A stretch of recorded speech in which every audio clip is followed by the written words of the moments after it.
सकते हैं यहाँ पर हमारा मक्के का सुंदर चारा पैदा हुआ है। ये गौमाता की कृपा से हुआ है। हमने क्या किया, ये बेड बनाया हमने हमारे पास 3 मशीन है जो पिकनिक टेक्निक पे काम करती है।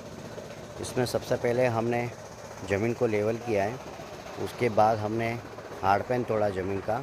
हार्ड पैन तोड़ने के बाद हमने बेड बना दिया।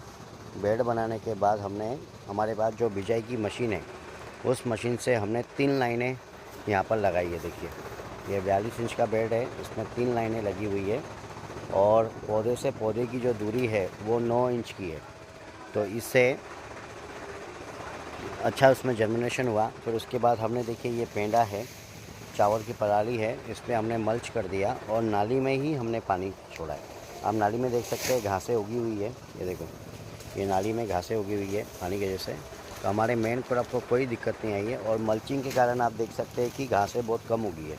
और जो घास उगी भी है तो वो हमारा मेन क्रॉप को कोई नुकसान नहीं पहुँचा रही। ये देखिए, ये हमारा मेन क्रॉप है मक्का, ये इतना बड़ा हुआ है और उसके नीचे ये घासें उगी हुई है। तो मेन क्रॉप जो अगर बड़ा हो तो उसके नीचे जो भी घास पैदा होगी वो उसको नुकसान नहीं करेगा, उल्टा उसको फ़ायदा ही करेगा। वो रूट सिस्टम तैयार करता है, हवा का आवागमन होता है, पानी अच्छे से अंदर आना जाना, सब कुछ व्यवस्था बेड के अंदर हो जाती है और माइक्रोब्स की कॉलोनी तैयार हो जाती है।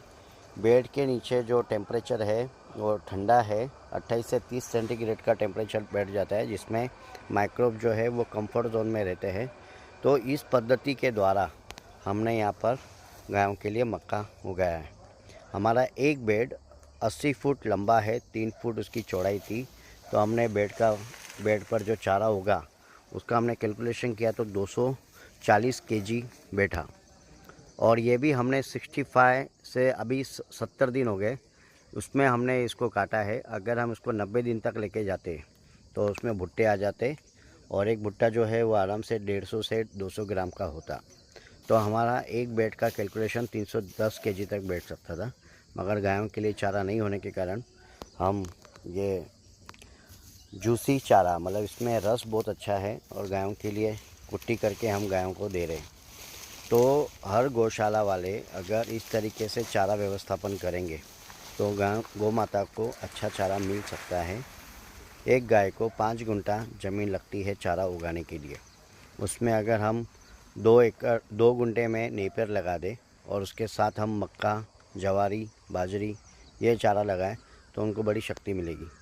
तो इसी तरह से व्यवस्थापन करके हम अपने गौशाला का खर्चा कम कर सकते हैं। तो इस तरीके से हमको काम करना चाहिए।